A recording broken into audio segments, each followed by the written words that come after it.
C Joseph Vijay எனும் நான்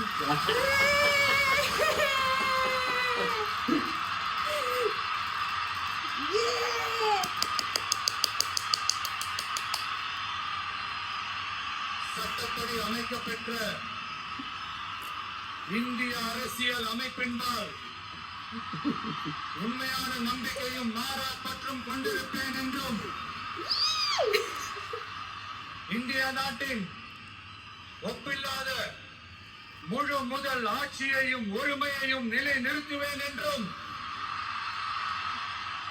தமிழ்நாட்டு அரசின் முதலமைச்சராக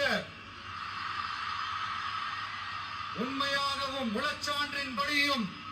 என் கடமைகளை நிறைவேற்றுவேன் என்றும் அரசியல் அமைப்பிற்கும் சட்டத்திற்கும் இணங்க அச்சமும் ஒருதலை சார்பும் இன்றி விருப்பு வெறுப்பை விலக்கி பலதரப்பட்ட மக்கள் அனைவருக்கும் நேர்மையானதை செய்வேன் என்றும் ஆண்டவன் மீது ஆணையிட்டு உறுதிமொழிகிறேன்.